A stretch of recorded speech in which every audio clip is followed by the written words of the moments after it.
Joshua Ritter is still standing by. He is our legal expert. And Joshua, thank you so much for sitting with us before. The question I have now, it is very interesting what Gascon has decided when you look at the language of it. And he specifically mentioned it later. He did not think, he was not going to reduce this down all the way to manslaughter. He kept it as a murder charge. He kept it as premeditated. And the prison sentence would have been 50 years to life. However, as you mentioned, they still would have satisfied the sentence if the judge ultimately agrees with what Gascon is requesting. Yeah, it's a very interesting move. A little bit of a curveball, because I think everyone was expecting that his choice would be between, just opposing any kind of resentencing or actually resentencing to manslaughter. What he's done here is he said he'd like to keep it at murder, but he's going to essentially a request of the court to remove the special circumstances from the case. So the special circumstances in this case, I think it was multiple murder and murder for financial gain. Those make a case eligible for the death penalty, or in this case, they were sentenced to life without the possibility of parole. But by removing those special circumstance allegations, it makes it a kind of normal first-degree murder, if there is such a thing, but that would be 25 to life, or 25 to life on each count, 50 to life. And then he explained that given their age and sentencing guidelines, it would actually make them eligible for parole today. So the interesting thing about it, to our discussion earlier about the timeline, is this does change things a bit, because even if the court does make an order to resentence them, a decision about their release is not immediately made until it goes in front of a parole board, who then has an opportunity to review and in any parole hearing either request that they are paroled or deny their ability to parole at that time, but they would still be able to petition for parole at a later date. You mentioned the age of the brothers, and Gascon mentioned since they were under 26 when they were sentenced that they were eligible for youthful parole. Has that always been in place?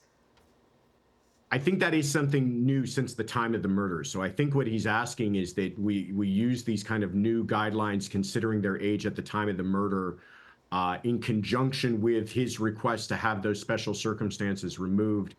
The setup being is that the end result is it's interesting because it makes them eligible for parole, but leaves the decision on whether or not they are released outside of the hands of the DA's office and even the judge. Yeah, that's to me a new thing, that we thought the whole narrative coming in was home by Thanksgiving, and that was a narrative. So what you're saying is they could he's in a sense punting. The judge could also punt, and it now goes to the parole board, which for the Menendez brothers means we're still in prison until we get a parole hearing. Is that right on my read on what's happening here? No, you are right. The actual decision, that ultimate decision that they're most concerned with, who's going to release us, is no longer now in the hands of the DA or even in the hands of the judge. The judge is just going to make a decision on sentencing, but that sentencing doesn't even really give them credit for time served, because all it does is then make them eligible for parole. Well, that then turns it into a parole board decision. So they're the ones who will ultimately make that decision. As far as the timeline goes for that, it's anyone's guess. When they actually sit to review this case, when I'm not an expert on their guidelines as to when is somebody is eligible, when is their first hearing, or how any of that works. But you're right, as far as what we were discussing earlier about a quick decision and the next order the judge could make would be release. That's all kind of out the window now. If the judge even is on board with this resentencing, it's still going to have to go in front of a board hearing. And Gascon sort of laid some groundwork for that board to talk about the path of rehabilitation and redemption, and that the boys have, men now, have made life easier for others, including groups, to deal with untreated trauma. So that will go into part of the decision if they become paroled. Yeah, absolutely. Yeah, and listen, with the decisions that the parole board has been making recently, and with no opposition obviously coming from the DA's office in regards to parole, they're supporting their parole. I imagine if they're supporting this decision, you would expect that they would have a very favorable opportunity at a parole hearing. But as far as the timing of when that hearing would take place, it's a little more difficult to guess. Whereas you heard that assistant DA mention that she is hoping to have this hearing on the resentencing within the next 30 to 45 days, because one little wrinkle she threw in there is they want to have a decision on this before they are required to argue the habeas, so that the defense is not in a position of still having to worry about that habeas petition if they already have their issue resolved with this resentencing. So now, as we start talking about this resentencing, and remember, before we talked about Milton Anderson, the brother of Kitty Menendez, who has filed an amicus brief already. When you talk about what's about to happen in court, and then we add on that this is ultimately going to go to the parole board, he's going to have an opportunity multiple times now, correct?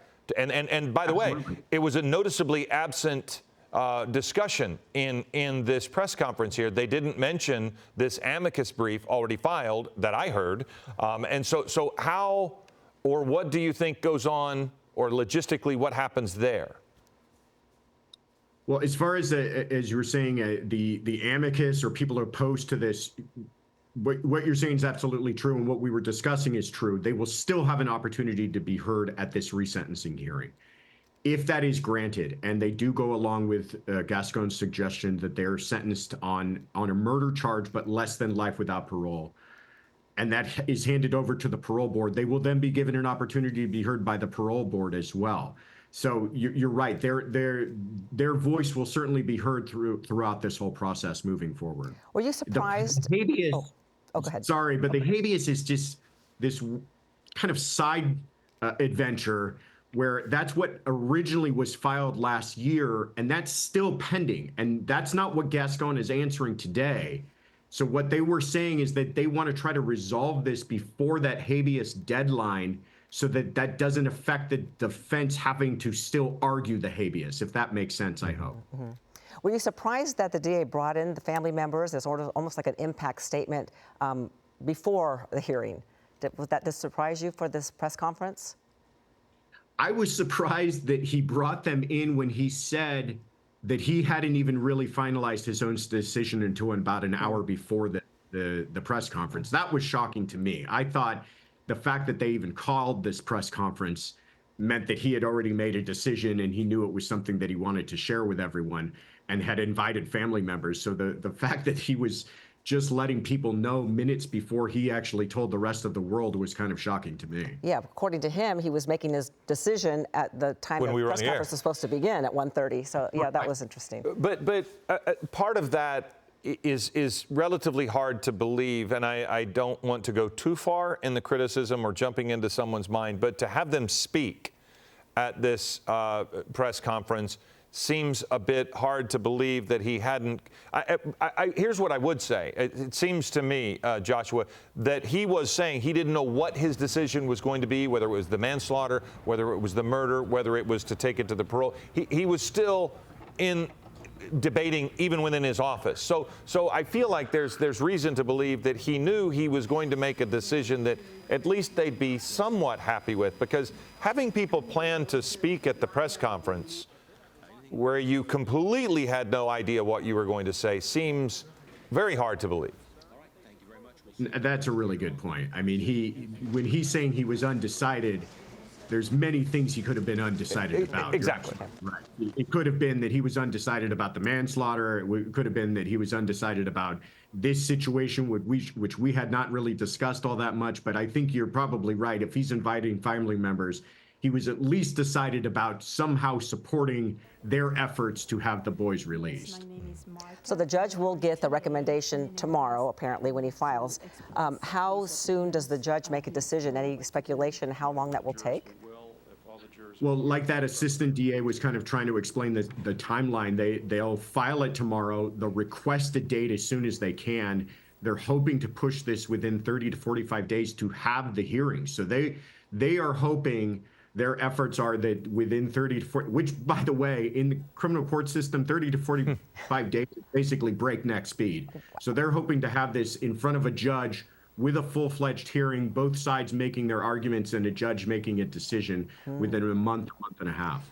How much does it help? And they even mentioned it. So this is an interesting thing to me. The COVID era allowed us to speed up court proceedings in many ways because all of the parties don't physically have to be in a courtroom. You can do it remotely. You can do it via Zoom.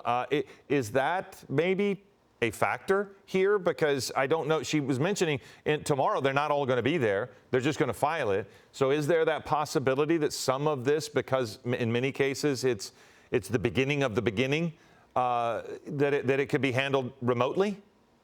I mean, one of the biggest reasons that you're going to get delay in the criminal system is trying to just transport the defendant who's in custody into court, especially one that's not being held in the local jail. They're in state prison off-site, hours away. So transporting them in for a simple hearing about picking a date is going to be difficult. And if they can do that over this system they call WebEx, which is essentially a Zoom type thing, that's going to speed things up because then they don't have to deal with all of those logistics. But I believe for the actual hearing where the judge will make a decision on this resentencing, they will likely be physically in court for that.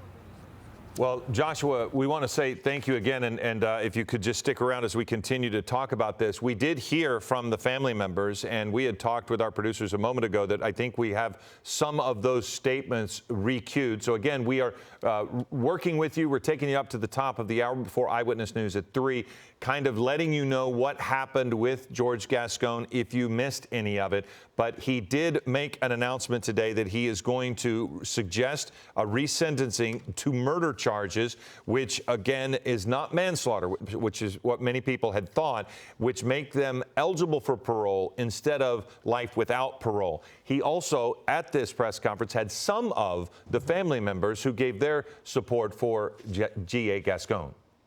Today is a day filled with hope for our family.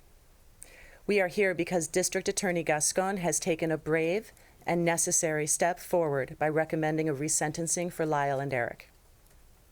The DA's decision reflects the truth that is hidden for so long, and I am grateful for his leadership in making this choice.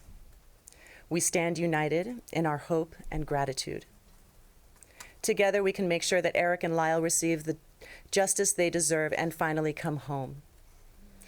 Thank you to District Attorney George Gascon for his courage and leadership. This step gives us all hope that the truth will finally be heard and that Lyle and Erik can begin to heal from the trauma of their past.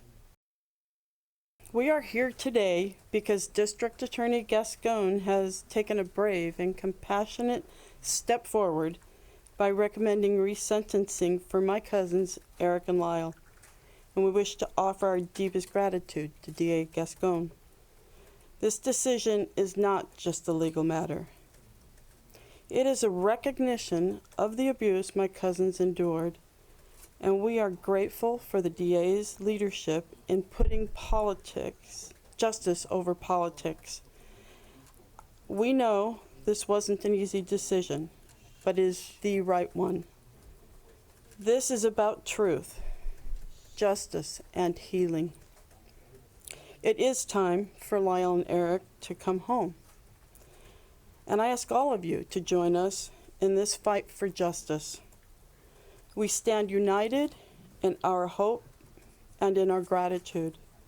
Together we can make sure that Erik and Lyle receive the justice they deserve and finally come home.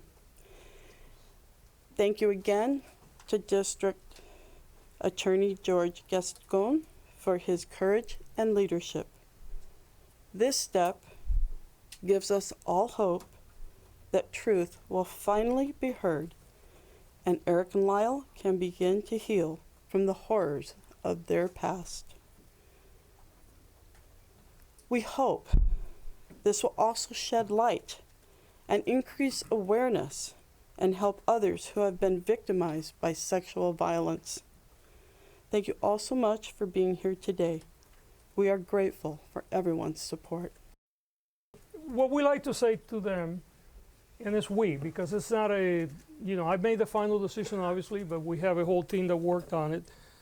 We have a family here that wants to be reunited, is that we appreciate what they did while they were in prison. while I disapprove of the way they handle their abuse, we hope that they not only have learned, which appears that they have, but that if they get reintegrated into our community, that they continue to do public good.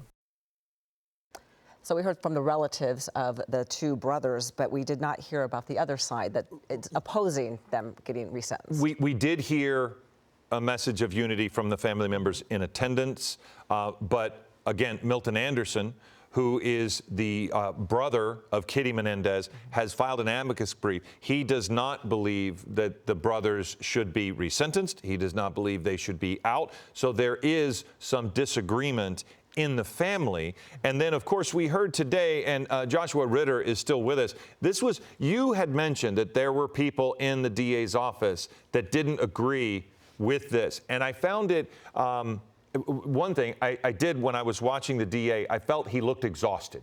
I felt you could see that this was a difficult decision. And he acknowledged as much when he mentioned that there was not universal agreement in the DA's office that this was the right decision. Some believed they should be immediately released, and some believed that they should spend the rest of their life in prison. And it was a striking moment to me of when you looked at him and heard him saying that, it felt as if the weight of this was just sitting on him. And I'm not taking a political side here. I'm saying that many people are struggling with what should happen with this case. This was a trial of the century, so to speak, early in the 90s, and that was back then they had a hung jury. So for people now to try to make a decision and know that they know what to do, I feel like Gascon really had an office that was 50-50, and he didn't really know what to do. Yeah, it's an unenviable position for him to be in. I mean, but these are the big time decisions that a DA has to make, especially when you're where the buck stops is with him on these types of decisions. But you're absolutely right. I mean, you got to think too that you're right. It was two trials. They put a tremendous amount of effort into this 30 years ago. Blood, sweat, and tears went into what they felt was seeking justice, which was the verdict that they got in the DA's office, which was guilty, along with special circumstances, life without parole. And then to undo all of that, in some of the prosecutors' view, is a miscarriage of justice. And then you're right, there's also the contingent who felt that this was the right thing to do now and may have been the right thing to do back then. So again, it's one of those cases that this is why we're talking about it 30 years later. It has such a cultural impact because it continues to kind of confound us. Joshua Ritter, we want to say thank you so much. You gave us so much insight on this. We appreciate you, and thank you very much for helping us out. And it is